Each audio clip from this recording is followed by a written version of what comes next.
जी हाँ दोस्तों, आज की इस वीडियो के माध्यम से बात करेंगे Madhya Pradesh BEd, MEd, BPEd, MPEd, BA BEd, BSc BEd, DElEd जैसे कोर्सेज में अगर आपको एडमिशन लेना है, तो दोस्तों आपके लिए गुड न्यूज़ है कि नया राउंड हमारा स्टार्ट कर दिया गया है। आप काफ़ी समय से इंतज़ार कर रहे थे, लगभग 12 दिन से इंतज़ार कर रहे थे कि सर नया राउंड आएगा, 6th राउंड या नहीं आएगा, एडिशनल थर्ड राउंड आएगा या नहीं आएगा। तो नया राउंड हमारा आ चुका है। आप सभी को पता होगा 5th राउंड हमारा 14 अगस्त को समाप्त कर दिया गया था और ठीक इसके 12 दिन के बाद में हमारा नया राउंड 6th राउंड आ चुका है। अब इसकी एडमिशन प्रोसेस क्या रहने वाली है, वो मैं आपको वीडियो के माध्यम से बताऊँगा कि एडमिशन लेने के लिए आपको क्या-क्या करना पड़ेगा, क्या-क्या प्रोसेस को फॉलो करना पड़ेगा। मैं आपको सारी चीज़ आज के इस वीडियो के माध्यम से बताऊँगा। तो वीडियो को शेयर करना है सभी के साथ में, बहुत ज़्यादा, जो कि सभी स्टूडेंट के लिए गुड न्यूज़ एक तरह से इस वीडियो के माध्यम से साबित हो सकती है। तो दोस्तों जैसा कि देख पा रहे हैं ऑफिशियल नोटिफिकेशंस आ चुका है हमारे सामने और ये ऑफिशियल नोटिफिकेशन 26 अगस्त को दोपहर में 2 बजे के समय वेबसाइट पर अनाउंस कर दिया गया था। इस नोटिस में क्लियर मेंशन किया गया है कि एनसीटीई के जो भी स्टूडेंट, चाहे आप गवर्नमेंट कॉलेज में एडमिशन लेना चाहते हो, चाहे आप प्राइवेट कॉलेज में एडमिशन लेना चाहते हैं, एनसीटीई में सभी कोर्सेस आ जाते हैं, जैसा कि मैंने अभी आपको स्टार्टिंग में बताया था। तो इसका तृतीय अतिरिक्त चरण, जिसे हम थर्ड एडिशनल राउंड कहते हैं, या हम 6th राउंड भी कह सकते हैं। तो ये पूरा टाइम टेबल आ चुका है। यहाँ पर 27 अगस्त से हमारा स्टार्ट कर दिया जाएगा, ठीक है? और यहाँ पर 6 सितंबर तक यहाँ पर चलने वाला है। जैसा कि देख पा रहे हैं कि 6 सितंबर तक यहाँ पर चलने वाला है, ठीक है?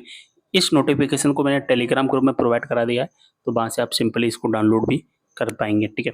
यहाँ पर देखिए ऑनलाइन पंजीयन एवं आवेदन होगा 27 अगस्त से 29 अगस्त तक।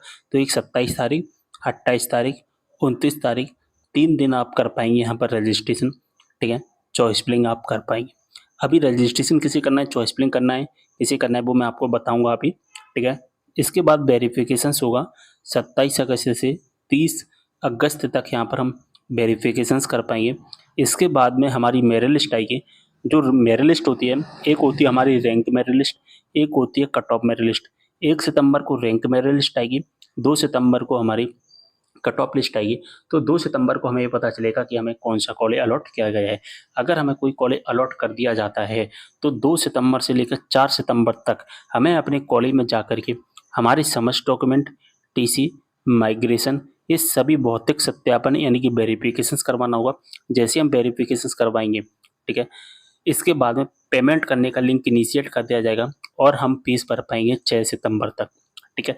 और यहाँ पर डॉक्यूमेंट वेरिफिकेशंस कहाँ पर करवाना है, हेल्प सेंटर, यानी कि आपके नज़दीक जो भी गवर्नमेंट कॉलेज है वहाँ पर जाकर आप करवा सकते हैं, ठीक है? यहाँ पर 27, 28, 29 और 30 तारीख को रजिस्ट्रेशन, चॉइस फिलिंग और डॉक्यूमेंट वेरिफिकेशन किसे करवाना है वो मैं आपको बता देता हूँ, ठीक है? यहाँ पर हम समझ लेते हैं, मैं इसको पार्ट कर लेता हूँ पूरा। तो देखिए सबसे पहले हम रजिस्ट्रेशन के बारे में समझेंगे। तो रजिस्ट्रेशन एक तो न्यू स्टूडेंट को करना है, ठीक है? रजिस्ट्रेशन का चार्ज रहता है 150 रुपये, चाहे आप गर्ल्स हो चाहे आप बॉयज हो, ठीक है? एक उन छात्रों को रजिस्ट्रेशन करना होगा जिन्होंने पहले रजिस्ट्रेशन तो कर लिया था, जो 5वां राउंड, चौथा राउंड, तीसरा राउंड, दूसरा राउंड या पहला राउंड रजिस्ट्रेशन तो कर लिया था, लेकिन किसी कारणवश आपको अपना रजिस्ट्रेशन दोस्तों कैंसिल करना पड़ा, ठीक है? रजिस्ट्रेशन कैंसिल क्यों करना पड़ा? क्योंकि आपके रजिस्ट्रेशन में बहुत सारी गलतियां हो गई थी, या आपकी मार्कशीट है वो ऐड नहीं कर पाए थे, आप मार्कशीट ऐड करना चाहते हैं, या आपका फाइनल रिजल्ट नहीं आया था तो आप फाइनल रिजल्ट ऐड करना चाहते हैं, तो आपको रजिस्ट्रेशन करना पड़ेगा। यहाँ पर 150 रुपये का चार्ज रहता है रजिस्ट्रेशन का, ठीक है? गर्ल्स के लिए, बॉयज़ के लिए, सभी के लिए 150 रुपये का चार्ज रहेगा। और जो पुराने स्टूडेंट हैं, ठीक है, पुराने स्टूडेंट हैं और उनका रजिस्ट्रेशन फॉर्म बिल्कुल सही है, कोई भी मिस्टेक नहीं है, ठीक है, तो उनको कोई भी रजिस्ट्रेशन नहीं करना है, ठीक है? यहाँ पर बात करेंगे अब हम चॉइस फिलिंग के बारे में। चॉइस फिलिंग तो न्यू स्टूडेंट को तो करना ही करना है, ठीक है? तो न्यू स्टूडेंट जब रजिस्ट्रेशन करेगा तो उसके साथ ही उसकी चॉइस फिलिंग हो जाएगी, ठीक है? तो कोई दिक्कत वाली बात नहीं है। यहाँ पर अगर हम ओल्ड स्टूडेंट के बारे में बात करें, यानी कि पहले आपने कर लिया था रजिस्ट्रेशन, चॉइस फिलिंग कर लिया था और आपका नाम नहीं आया था, पहले नाम नहीं आया था, तो आपको चॉइस फिलिंग करनी पड़ेगी। आपका नाम आ गया था लेकिन आपने किसी कारणवश फीस सबमिट करके अपना एडमिशन कंप्लीट नहीं कर पाया था, तो भी यहाँ पर आपको चॉइस फिलिंग करनी पड़ेगी। या आपने पिछले first round, second round, third round में पिछले किसी भी राउंड में रजिस्ट्रेशन, चॉइस फिलिंग सब कुछ कंप्लीट कर लिया था, नाम नहीं आया था, ठीक है, तो भी चॉइस फिलिंग करना है। नाम आ गया था तो भी चॉइस फिलिंग करना है। अगर आपका नाम आ गया था, ठीक है, नाम आ गया था लेकिन आपने अपना एडमिशन कैंसिल कर दिया, क्या कर दिया, आपने अपना एडमिशन कैंसिल कर दिया, एडमिशन भी हो गया था, फीस भी भर दी, लेकिन आपने एडमिशन कैंसिल कर दिया, तो अब आपको फिर से अगर कॉलेज में एडमिशन लेना है तो आपको चॉइस फिलिंग करनी पड़ेगी। जिस आईडी पासवर्ड से आपने रजिस्ट्रेशन सॉरी एडमिशन कैंसिल किया था, उसी आईडी पासवर्ड से आपको फिर से केवल और केवल चॉइस फिलिंग करना पड़ेगा और फिर आपका मेरिट लिस्ट में नाम आ जाएगा, ठीक है। अब एक बात ध्यान रखना, चॉइस फिलिंग को करते समय कुछ बातों का ध्यान रखना है, जैसे कि चॉइस फिलिंग करने से पहले आपको ये पता होना चाहिए कि आप जिस कॉलेज की चॉइस फिलिंग कर रहे हो उस कॉलेज में सीट खाली हैं या नहीं है, ठीक है, ये आपको पता होना चाहिए। इसे आप ऑनलाइन चेक नहीं कर पाएंगे, इसे आपको कॉलेज में जाकर ही पता करना होगा कि आप जिस कॉलेज के लिए चॉइस फिलिंग करना चाहते हैं उस कॉलेज में सीट खाली है या नहीं है, ठीक है।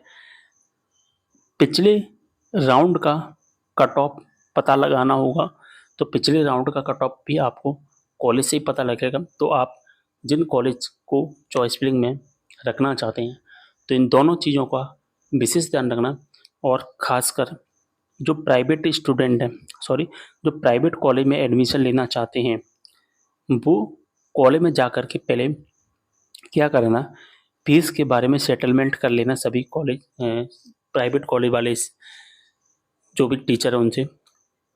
क्योंकि क्या होता है, पिछले राउंड में मैंने देखा था कि स्टूडेंट प्राइवेट कॉलेज में चॉइस फिलिंग तो कर लेता है, चॉइस कर लिया, नेम भी आ गया, लेकिन जब स्टूडेंट फीस भरने जाता है तो उनसे उल्टी सीधी फीस ली जाती है। एक्चुअल फीस 60,000 है, 70,000 है, लेकिन 1 लाख फीस ली जा रही है, 1,10,000 रुपये फीस ली जा रही है।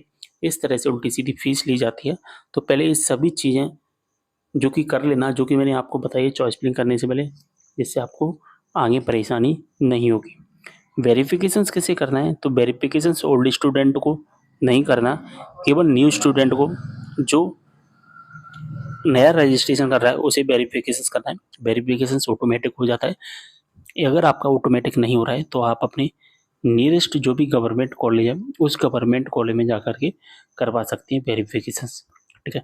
या आपने पहले रजिस्ट्रेशन कर लिया था लेकिन किसी कारण बस आपका पहले वेरिफिकेशंस नहीं हो पाया था, तो अब आप वेरिफिकेशंस कर पाएंगे, ठीक है। और यहाँ पर कोई भी चीज़ आपको करने की आवश्यकता नहीं है। 2 सितंबर को हमारी लिस्ट आ जाएगी, ठीक है, 2 सितंबर को लिस्ट आ जाएगी और आप 6 सितंबर तक हम फीस भर पाएंगे।